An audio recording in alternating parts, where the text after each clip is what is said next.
अज़्म इस्तेहकाम फौजी ऑपरेशन नहीं, दहशतगर्दी के खिलाफ मरबूत मुहिम है। ताकतवर सियासी माफिया चाहता है अज़्म इस्तेहकाम को मुतनाज़ बनाया जाए।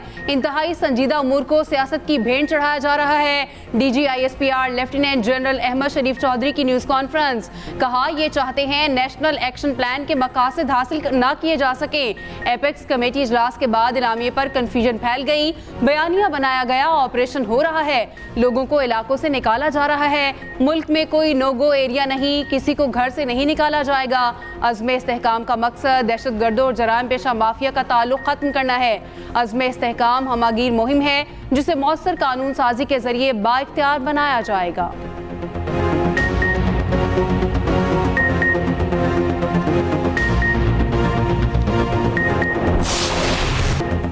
आर्मी चीफ और फौज के खिलाफ डिजिटल दहशतगर्दी हो रही। फौज के खिलाफ मुनज़्ज़म प्रोपोगंडे और झूठी खबरों में इजाफा हुआ। बनू वाक़े पर इंतशारी टोले ने प्रोपोगंडा करने की कोशिश की। फौज का रद्द-ए-अमल SOPs के मुताबिक था। अमन मार्च में मुसल्ला लोगों ने शामिल होकर फायरिंग की। तर्जुमान अफ़वाज पाकिस्तान का बनू वाक़े पर रद्द-ए-अमल। कहा वाक़े पर अपनी हुकूमत के खिलाफ क्यों एहतजाज करवाया जा रहा। मुसल्ला लोग हजूम में शामिल हुए तो रोकना किसकी जिम्मेदारी थी। हुजूम को कंट्रोल करना फौज की नहीं, सूबाई हुकूमत की जिम्मेदारी है। मुजाहिरीन राशन डिपो से आटे की बोरियां उठा रहे थे। एक आर्जी दीवार को गिराया गया। दूसरे ममालिक के जख्मी बच्चों की पुरानी तस्वीर अपलोड की गई। डिजिटल दहशतगर्द ऐसे हकीकी दहशतगर्दों को सपोर्ट करते हैं। अदालतें 9 मई वालों को ढील देंगी तो इंतशार फैलेगा। 9 मई के बाद प्रोपेगेंडा हुआ कि फौज ने इन्हें रोका क्यों नहीं, इन्हें गोली मार देते। क्योंकि गोली नहीं मारी इसका मतलब ये खुद इन्हें लेकर आए। DGISPR लेफ्टिनेंट जनरल अहमद शरीफ चौधरी की न्यूज़ कॉन्फ्रेंस। कहा सोशल मीडिया पर जिसका जो दिल चाहता है कह देता है। फौज और अवाम का रिश्ता कमजोर किया जा रहा है। ऐसे लोगों को इजहार राय की आज़ादी का हीरो बनाया जा रहा है।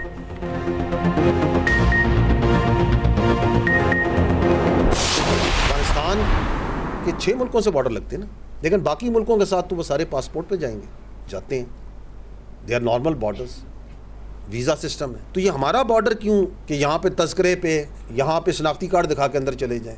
नॉन कस्टम पेड गाड़ियाँ लाखों की तादाद में पाकिस्तान में मौजूद हैं या नहीं है। उन्हीं इलीगल, उन्हीं नॉन कस्टम पेड गाड़ियों के अंदर ही दहशतगर्द भी ऑपरेट करते हैं। तकरीबन 32,000 से ज़्यादा मदारिस हैं पाकिस्तान में। इसमें से अभी तक जो रजिस्टर हैं वो तकरीबन 16,000 से ज़्यादा है।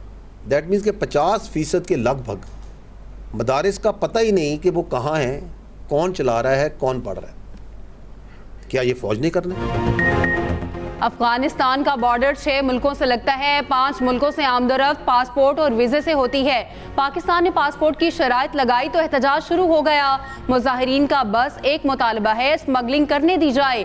DGISPR लेफ्टिनेंट जनरल अहमद शरीफ चौधरी की न्यूज़ कॉन्फ्रेंस। कहा पाकिस्तान में लाखों नॉन कस्टम पेड गाड़ियाँ मौजूद हैं। उन्हीं गाड़ियों में दहशतगर्द ऑपरेट करते हैं। बेनामी प्रॉपर्टीज और अकाउंट्स का फायदा भी दहशतगर्द उठाते हैं। भारत भी मौके की तलाश में है कि कब पाकिस्तान की फौज और इदारे कमजोर हों और वारदात करे।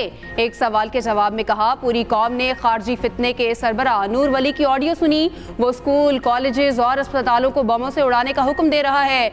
ये कौन सा इस्लाम है? मुल्क भर में 32,000 से ज्यादा मदारिस हैं, 16,000 रजिस्टर्ड हैं। बाकी 50% मदारिस का पता ही नहीं। ये मदारिस कहाँ हैं और कौन चला रहा है? क्या ये फौज ने करना है? आज की प्रेस कॉन्फ्रेंस की खवातीन हज़रात, फॉर्म 47 की हुकूमत है, ये इसके खिलाफ, इसकी नाअहली के खिलाफ प्रेस कॉन्फ्रेंस थी। ये पाकिस्तान मुस्लिम लीग नून की फेलियर है। आपका वजीर आजम शहबाज शरीफ फॉर्म 47 का, उससे जाके पूछे ना कि भाईजान वो मकसूद चपड़ासी था और कौन था जी, 2-3 और भी ऐसे लोग थे। तो पहले आगाज तो उधर से जाए ना। प्राइम मिनिस्टर हाउस का एड्रेस तो फलारों को पता है, जाके पूछे, क्वेश्चनर उधर सामने सवालनामा रखें और कहें कि जी बेनामी अकाउंट्स का आप हमें हिसाब दें। आप ये और इन 3 सालों में देखें कि दहशतगर्दी ज्यादा हुई तो किसके दौर में हुई, उसको फिर सामने लाएं। ये हाइब्रिड निजाम और ये चीजें नहीं चल सकती। आज की न्यूज कॉन्फ्रेंस हुकूमत की नाअहली पर फर्दे जुर्म थी। बेनामी अकाउंट्स का पहले वजीर आजम से पूछा जाए। ऑपोजिशन लीडर उमर अयूब की धुआंधार न्यूज कॉन्फ्रेंस, कहा मुल्क में हाइब्रिड निजाम मजीद नहीं चल सकता। आज का छापा हमारे अरकान के बयान हल्फी हत्याने का बहाना था। इन्हें बर्दाश्त नहीं हो रहा, पीटीआई को नशिस्तें क्यों मिल रही हैं। बलोचिस्तान, सिंध और केपी में स्मगलिंग कौन करा रहा है। मुल्क में मुनशियात की स्मगलिंग उरूज पर है। ये कौन लोग कर रहे हैं, इन्हें सामने लाया जाए। हुकूमत का पीटीआई के रियासत मुखालिफ प्रोपेगेंडे की तहकीकात के लिए JIT बनाने का फैसला। तर्जुमान वजारत दाखिला का कहना है तहरीक इंसाफ रियासत मुखालिफ प्रोपेगेंडे में मुलविस है। इस्लामाबाद पुलिस ने पीटीआई कोऑर्डिनेटर अहमद वकास जंजुआ को गिरफ्तार कर लिया। इब्तदाई तफ्तीश और डिजिटल मवाद की रोशनी में पीटीआई के डिजिटल मीडिया विंग पर छापा मारा गया। छापे के दौरान पीटीआई के सेक्रेटरी इत्तलात रऊफ हसन को गिरफ्तार किया गया। जराये के मुताबिक पीटीआई सेक्रेटेरिएट से कंप्यूटर और दीगर सामान जब्त किया गया।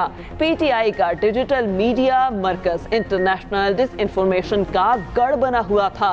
मुल्क मुखालिफ प्रोपेगेंडे में मुलविस कई मुल्जिमानों को रंगे हाथों गिरफ्तार किया गया। तमाम सबूत और रिकॉर्ड तहवील में ले लिया। पाकिस्तान तहरीक इंसाफ के सेंट्रल सेक्रेटरीट को रेड किया गया। रऊफ हसन साहब को अरेस्ट किया गया। हम इस रेड की, उसकी अरेस्ट की शदीद अल्फाज में सख्त मजम्मत करते हैं। कानून की बालादस्ती के लिए लाजिम है कि आप वारंट के साथ आते, हमें इतला देते, हमें बताते किस सिलसिले में आपको सर्च दरकार है। हमने हमेशा ताउन किया है, हम इस मरतबा भी ताउन करते।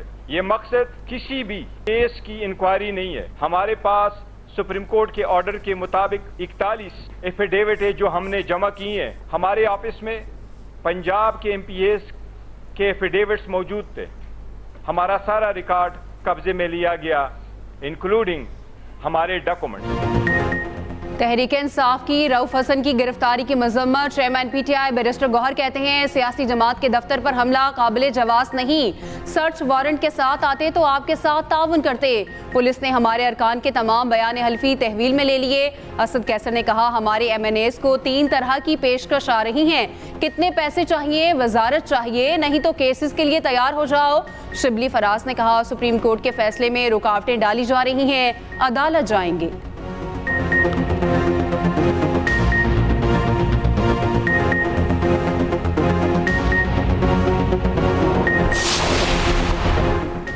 बन्नू में 4 रोज बाद मामूलाते जिंदगी मामूल पर आ गए। मार्केट्स और बाजार खुल गए, मोबाइल और इंटरनेट सर्विस बहाल। उधर बन्नू वाक़े पर कायम जिरगा आज वज़ीर आला KP से मुलाकात करेगा। 40 रुकनी जिरगे के मुतालबात से वज़ीर आला को आगाह कर दिया गया। वज़ीर आला अली अमीन गंडापुर का सूबे से मुसल्लह अफराद को गिरफ्तार करने का हुक्म। असद कैसर कहते हैं बन्नू वाक़े को बुनियाद बनाकर PTI पर पाबंदी का जवाब पैदा किया जा रहा। KP में ऑपरेशन चाहते हैं, ना होने देंगे।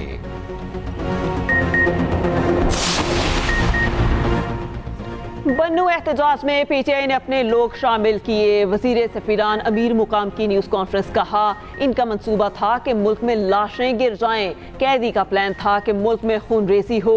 एक खास इदारे को निशाना बनाया जा रहा है।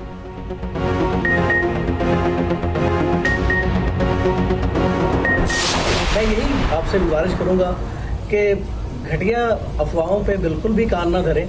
ऐसा कुछ नहीं है जैसा दुश्मन जो है वो सोच रहे हैं, ऐसा कुछ नहीं है। इंशाल्लाह ताला मैं जल्द अपने वतन अजीज में वापस आऊँगा, आप सब लोगों के पास आऊँगा और इंशाल्लाह ताला एक बहुत सुपर हिट गानों के साथ जो है वो आपको महसूस करेंगे।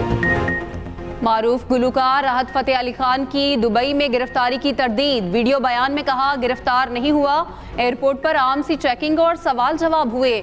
मेरे खिलाफ दरख्वास्तें दी गई हैं, वो कोई भी दे सकता है।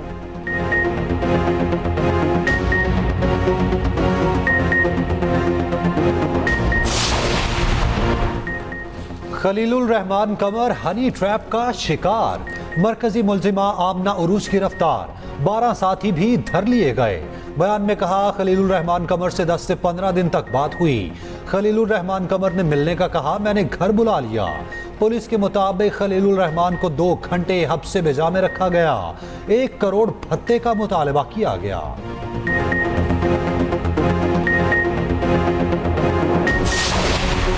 ये भी फ़ौज करवा रही है। ये धरना हुआ और ये चूँकि हसास नोयत का एक मामला है फ़लस्तीन का अवाम के लिए, तो हुकूमत और इदारे जो उनसे हैं वो इनके साथ उस हसासियत और जज्बातियत को सामने रखते हुए किसी तरीके से उसको रिज़ॉल्व करने की कोशिश कर रहे थे, ताकि वो बग़ैर तशद्दुद के किसी तरीके से बातचीत के ज़रिए मसला हल हो जाए। And in the mean while जो फेक न्यूज़ और प्रोपेगेंडा शुरू हो गया कि ये जिस तरह अभी आपने इशारा किया कि ये इदारे ने ख़ुद ला के इसको बिठाया, पता नहीं किस मकसद के लिए बिठाया। कल अगर जमात इस्लामी गाज़ा के ऊपर आके बैठेगी और धरना देगी तो आप कहेंगे कि ये भी फ़ौज ने आके। मुल्क में कोई भी धरना होता है तो कहा जाता है फौज करा रही है। कल को जमात इस्लामी भी धरना देगी तो कहा जाएगा फौज का हाथ है।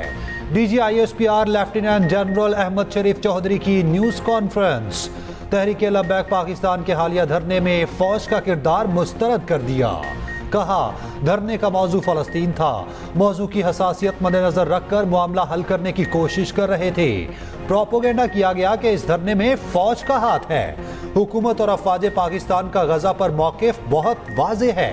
गजा में नस्ल कुशी हो रही जो नाकाबिले कबूल है। वो जो हिम्मत और जवामर्दी है उसकी आप ये मिसाल देखें कि वहाँ, और इस तरह की मिसालें फ़ौज में बहुत होती हैं, लेकिन आप ये देखें कि वो सिपाही सुभान है, उसने अपने आप को जीते जागते हुए ग्रेनेड पे डाल दी ताकि मेरी कोलेक्ट्रल डैमेज ना हो, तो साथी बच जाएं, लोग बच जाएं। शहीद सिपाही सोबान मजीद ने बहादुरी की दास्तान रकम की। बनू कैंट में दहशतगर्द हमले में बम पर लेटकर साथियों की जान बचाई। DGISPR का कहना है पाक फौज के बहादुर जवानों की मिसालें पूरी दुनिया में दी जाती हैं।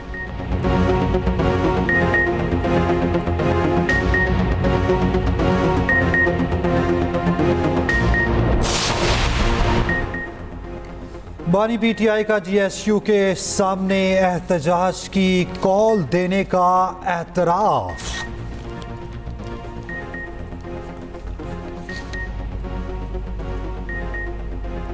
अडयाला जेल में सहाफियों से गुफ्तगू में कहा 14 मार्च को जमान पार्क पर पुलिस और रेंजर्स ने छापा मारा। 18 मार्च को जुडिशल कॉम्प्लेक्स पर पुलिस ने छापा मारा। अंदाजा हो गया था मुझे गिरफ्तार किया जाएगा। गिरफ्तारी से पहले GSU के सामने पुरअमन एहतजाज की कॉल दी थी। तोशा खाना का नया रेफरेंस। बानी PTI और बुशरा बीबी के जिस्मानी रिमांड में 7 दिन की तौसी। बानी PTI और बुशरा बीबी को अदालत पेश किया गया। दूसरी जानिब 190 मिलियन पाउंड रेफरेंस की समाअत 26 जुलाई तक मुलतवी। परवेज खटक और जुबैदा जलाल के बयान पर जरा मुकम्मल। मजीद एक गवाह का बयान कलमबंद।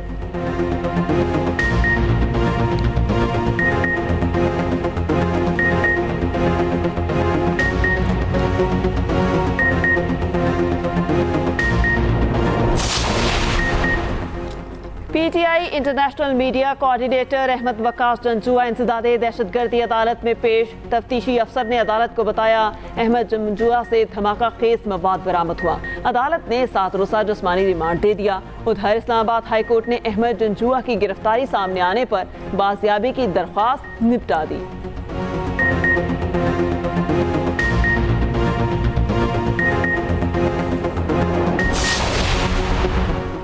वज़ीर आज़म ने वफाकी काबीना का इजलास बुध को तलब कर लिया। ज़राए के मुताबिक काबीना से PTI पर पाबंदी से मुतालिक मंजूरी ली जाएगी। इजलास में मुल्की सियासी सूरत हाल पर भी तबादला ख्याल किया जाएगा। उधर वज़ीर आज़म की ज़ेर सदारत सरमायाकारी बढ़ाने से मुतालिक इजलास। शहबाज शरीफ ने कहा सरमायाकारी में इजाफा हुकूमत की अव्वलीन तरजीह है। सरमायाकारों को कारोबार दोस्त माहौल फराहम करने के लिए हर मुमकिन इक़दाम कर रहे हैं।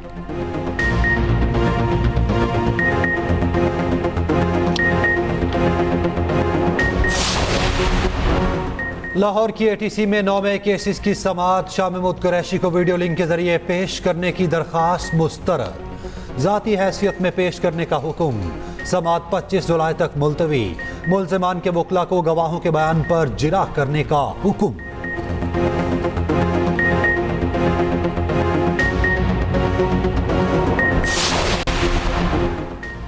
बैरून मुल्क सियासी पनाह लेने वालों को पाकिस्तानी पासपोर्ट जारी न करने का फैसला मंसूख। नायब वज़ीर आज़म इसहाक डार की ज़ेर सदारत इजलास। बैरून मुल्क पनाह के ख्वाहिशमंद अफराद के लिए सर्कुलर वापस लेने का फैसला।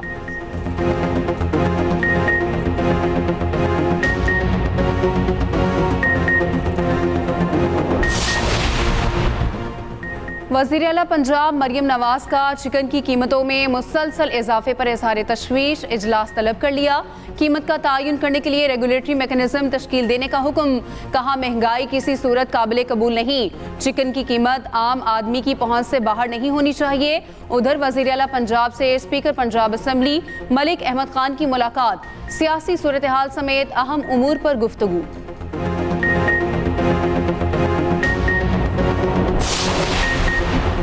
ये सिस्टम और हुकूमत चलेगी, मुल्क में कुछ नहीं होने वाला।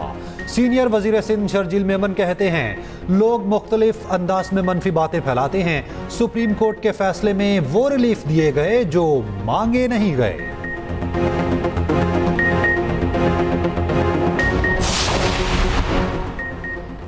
अज़्म इस्तेहकाम फौजी ऑपरेशन नहीं, तर्जुमान पाक फौज के बयान का खैर मकदम करते हैं। अमीर जमात इस्लामी हाफिज नईमुर रहमान कहते हैं स्टेक होल्डर्स के साथ मुशावरत से फैसले हों तो कन्फ्यूजन नहीं होगी।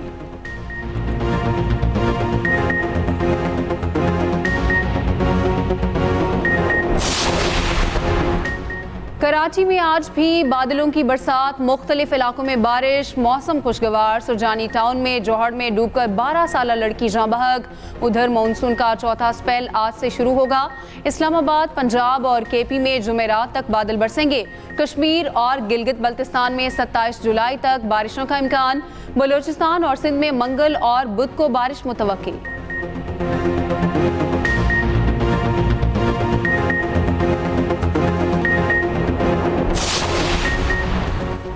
कराची में सैलाब की रोकथाम के लिए जामे मंसूबा जल्द तैयार किया जाए। सदर मुमलिकत आसिफ अली जरदारी का हुक्म। कराची से मुतालिक इजलास में वज़ीर आला सिंध मुराद अली शाह की शिरकत। सदर आसिफ जरदारी ने कहा कराची को सैलाब से बचाने के लिए हुकूमत सिंध पायदार और तवील मुद्दती हिकमत अमली अपनाए।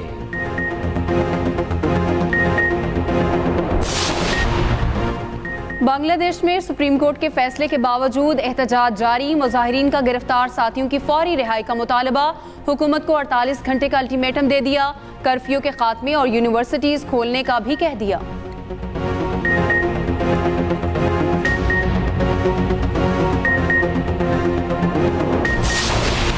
आईसीसी ने चैंपियंस ट्रॉफी का बजट मंजूर कर लिया। चेयरमैन पीसीबी मोहसिन नकवी की आईसीसी इजलास में शिरकत। भारत के पाकिस्तान में चैंपियंस ट्रॉफी खेलने का कोई फैसला सामने नहीं आया। चैंपियंस ट्रॉफी का बजट पाकिस्तान क्रिकेट बोर्ड और आईसीसी ने मुश्तरका तौर पर बनाया था।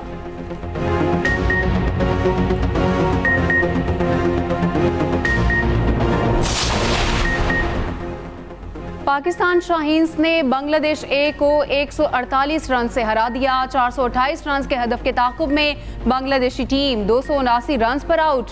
मेहरान मुमताज के 4, शाहनवाज धानी के 3 शिकार, खुर्रम शहजाद, मोहम्मद अली और कामरान गुलाम की एक विकेट।